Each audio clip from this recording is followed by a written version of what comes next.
So today I'm going to talk about conversational SOPs and methods. And you might be wondering what that means. So if we think of the lab today, you have a scientist, you have all your assets, and then you have all of these processes that you're trying to achieve in the lab.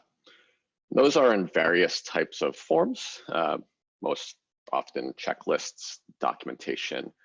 You might have it on paper, you might have it in some electronic system like an LES or a doc management system. And so you have a scientist, and you have some computer or notebook next to them, and then the rest of the laboratory. And as you start thinking about the lab of the future, you think of all these different technologies, and you think of AR, VR. You might start to think of a voice assistant. And voice assistants have become very common in our everyday life. When you start thinking of all these consumer products that are out there, everybody's building smart speakers and they talk to you. And so you think, as a scientist, I'm just going to take a consumer level smart speaker, I'm going to drop it into the lab, I'm going to do a little programming. The scientist is going to talk to it. It's going to talk to the lab. Everything's going to be easy. Everything's going to be great. And now I've brought the lab of the future to reality. But when you start thinking of the technology, you start thinking, what can I do with it? And the first place to start seems logical is I'm going to have it read the SOPs. And all these SOPs are in document format. So if I can have that voice assistant read it to me, I don't need to read it myself anymore. And I'll just listen to the next step and then move on. And so the big question is, can a voice assistant really do this? Short answer, yes. So we're going to take a look at what that means. When you think of a process like residue on ignition, you get this whole list of instructions, and this is just a portion of it. I've kind of skipped through the top parts where it has all the references and materials you're going to use or equipment. But you get down to the meat of it, and you have all of these steps clearly identified and numbered, and you know how to follow this process, right? It's just like reading a recipe at home. You follow this line by line until you're done. It's very organized, and it's meant to be. And that works because a standard operating procedure is a set of instructions that's designed to be read. We're used to it. But it's not designed to be listened to. You know, you go through this in processes visually, but audibly, it's a completely different experience. If we take a closer look at this process and just take a portion of it, a few steps, and we think of a simple text-to-speech system, and we drop in this text and we give it to the system, you might have a behavior that's like this. It's one long run-on sentence. It just reads it until it comes to the end of the text.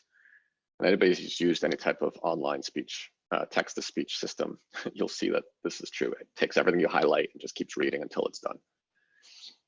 There's no pauses, and you just need to consume all of that information at one time. And this might be an over-exaggeration. You might get a little bit more sophisticated than this. So if you take a look at this again, and let's imagine the system stops at the end of the sentence. Great.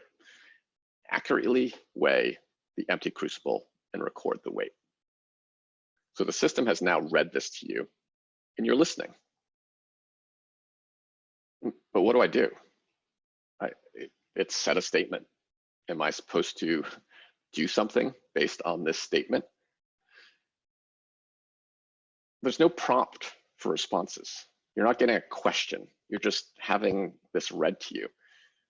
Now let's assume I kind of go through a couple of different guesses and I figure out, I say done. Awesome, I've moved on to the next step. And it's read me the next step. And the next step is if the sample is solid, weigh, and then you start thinking, wait, but the previous step asked me to record the weight. What happened to the weight? I said done. It didn't really ask me to put it anywhere. Do I still need a piece of paper? Do I need a computer system next to me so I can type in this weight? I don't know. I've just moved on to the next step. Okay, so let's read that next step. if the sample is solid, weigh accurately 1 to 2 grams of the sample into the cooled crucible, unless specified differently in the individual monograph. That's a lot to take in, a lot to listen to, and now I need to determine, okay, what was the weight? I need to listen to it. But I've already figured out to say done, so that's great. I can move on to the next step. But again, I'm lost in the situation of I didn't have anywhere to place that weight, and it's just lost information. But the next step that I'm hearing, if the sample is liquid. Well, why am I hearing this? I just completed the previous step that said if the sample is solid, and I said it was done. So why do I need to know if the sample is liquid? That seems like a little bit of a non-relevant step to me. And so what do I say? Do I say done? I didn't really do it. It's not a liquid, it's solid. I say done, it moves on. I've now confirmed a step that I didn't complete, and that's an inaccurate value. We're back to, if working with a solid sample, use sulfuric acid to moisten the sample. That's a pretty simple one. We can say done. We can acknowledge that one. But now I'm back to, if working with a liquid sample, I've already acknowledged that I'm working with a solid twice.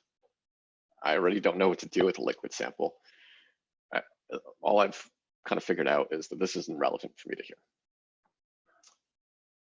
And the reason why this isn't relevant is because this is not how people communicate and process audible information. And we do this in a back and forth interaction. And this is described by British philosopher Paul Grice. You participate and communicate by cooperating in a conversation. You don't just listen, you don't just speak. There's that back and forth. And Grice has 4 maxims as part of the cooperative principle. Maxim 1, quality. You say what you believe is true. The values of information that's coming out of my mouth is true. Quantity. You're as informative as required. You don't say a whole lot of extra words around what you're trying to say, like I just did. Relevance. You're relevant to the topic. It means when I'm talking about cars, I don't suddenly start talking about birds. It wouldn't make sense. And then manner, you express yourself clearly. It's concise data that's easily understood. And this is really about psychology and not technology. So if we go back to our residue on ignition, and we look at this SOP again, and we take step 1, accurately weigh an empty crucible and record the weight. Now let's just imagine we change the second part of that sentence into a question. What's the weight? As a user, I know what to do now. It's asking me for a weight. This is where I say weigh, the weight, 1.2 grams. And it was very clear because it was a direct prompt for a response. Accurately weigh the empty crucible weight. What's the weight? 1.2 grams. That's natural. I know what to do. It changes the effectiveness of the entire line. If the sample is solid, is the next step. Again, we've gone through this. That's a very programmatic approach to writing. If it's solid, it's looking for the user to determine the sample type. But I actually only see one option here. It hasn't told me if there's other options. And we could change this one to say, what's your sample type? That's a very open question. And that question leads your user to say, I don't know, water, chocolate. It doesn't make sense. And our process knows what the sample types are. There's only 2 options, so let's make that very specific. Do you have a liquid or a solid sample? Again, I've guided the user to what I'm looking for. I'm looking for him to say liquid or solid. I have a solid sample. Going on. So I repeat that step if the sample is solid. I already know it's solid. I don't need to ask again. How much sample did you weigh? Again, a direct prompt, 6.8 grams. if working with a solid sample, use sulfuric acid to moisten the sample. I know I'm working with a solid sample. I've skipped over all the liquid parts because it's not relevant to our conversation. Change that last statement again into a question. Did you remember to use sulfuric acid to moisten the sample? Yes. And so that's made it a very easy to understand set of questions to fill in the process. Concise guidance with intuitive prompts. There's not a whole lot of trust in voice technology these days. So you can imagine, what do I do? How do I know if the user said 1.2 grams after it was asked, what's the weight? Did it hear it properly? Did it put 1.3 grams? Did it say 2.4 grams? And so you could think about changing the next statement of, do you have a liquid or solid sample, to, is 1.2 grams correct? And imagine that we trust the system at least to understand yes or no questions. We can go through this process and change each of the following questions to have a follow-up question to confirm the user's response. Do you have a liquid or solid sample? I have a solid. Solid, is that right? Yes. How much sample did you weigh? 6.8 grams, 6.8 grams, right? Yes. So the user has confirmed each thing that they're trying to say. We already have a yes or no on that one. We don't really need to have a secondary confirmation. And these are called explicit confirmations. And that means you repeat back the value that you've said, or the system has collected, to the user. What's the weight? 1.2 grams. The weight is 1.2 grams, is that right? And we use this when there's low confidence in the value, typically below 65% confidence level, or there's highly important values. In science, we know that every value is highly important. So you can imagine wanting to use this over and over again. But if we do a side-by-side comparison of where we started with the SOP, on the left is all the text. I've grayed out the liquid, assuming that we're just going down that solid case. And on the right, our current set of questions with explicit confirmations.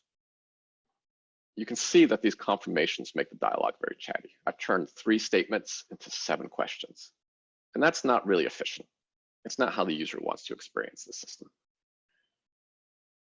So if we think of this in a different way and take an alternate dialogue, we still want to maintain the trust, but we really want to reduce the number of questions the user's asked so that we don't have that chattiness.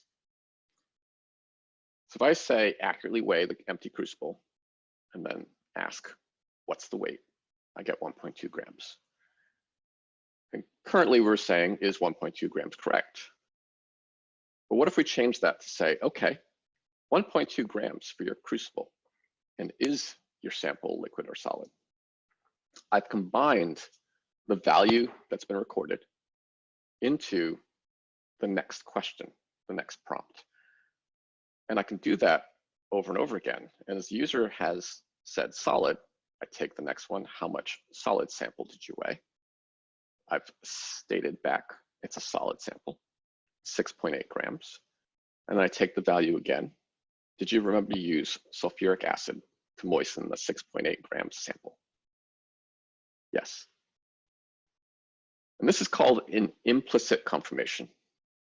It doesn't require the user to directly respond to a confirmation on the previous value, but it allows them to hear and correct if needed. What's the weight? 1.2 grams. Okay, 1.2 grams for your crucible. And is your sample liquid or solid? So here's my implicit confirmation of 1.2 grams. And here's my next prompt. Is your sample liquid or solid? If there's nothing wrong, they can move on and answer the question. If there's something wrong, they can correct it as needed and recollect or redo. And if we take our 3 examples now, original SOP, our explicit confirmations, our implicit confirmations, you can see the implicit confirmations is closer to the original SOP text in the number of prompts. There's still an extra one, but you can also see the explicit confirmation, although it's chatty, has less deviation from the original text. The implicit confirmation, you're really combining everything. It's less chatty, but there's more deviation from that original text. And we know that documentation is very important. It's versioned and maintained in a very controlled fashion. And we often need to display this text exactly as controlled to the user. So let's add another level. Let's add a display to our voice assistant. If we go back to the original SOP and we add a display only value, we display the text exactly as controlled and versioned, accurately weigh the empty crucible and record the weight. It doesn't get said, no one hears it, it's just on a screen. We can change the next prompt from accurately weigh the empty crucible, what's the weight, to something much simpler. What's the crucible weight? I don't need to accurately weigh, I don't need to say the empty crucible, I can just say what's the crucible weight? Because visually I can see every bit of information that I needed to know from the SOP. The user can still respond 1.2 grams. There's no confirmation prompts. There's no implicit confirmation. There's no explicit confirmation. Because if the system isn't trusted, the user can always go back and look at that display because it's there. It's available when needed. And if we do this over and over again, is the sample liquid or solid? Solid. Again, display the full text. What's the sample weight? 6.8 grams. The detailed information from your original SOP is now displayed on the screen. The user gets natural intuitive prompts to go through and answer their questions. And they can have a full set of trust based on what's heard. If we take this one more step further, and we connect this into a lab, because that's why we're here, right? How do we put a voice assistant into a laboratory atmosphere or environment? We take that display text that's controlled from your systems, and we bring it in from your system. You don't have to rewrite it anywhere. You don't have to figure out how to code it. It already exists somewhere, most likely in some doc management or LES system, and pull that in. And now you have a display on your screen, and we ask, what's the crucible weight? We take that a step further and actually not ask, what's the crucible weight, but is the weight ready to collect? Because you might have a digitally connected lab here, and I'm already collecting values from the instrumentation. And again, at one more level of simplifying this prompt to the user, they don't have to say a value. They say yes. Is it ready to collect? Yes. Great. So let's get that data directly from the instrumentation and display it back. Crucible weight, 1.2 grams. The user has said yes. The system has displayed my SOP text.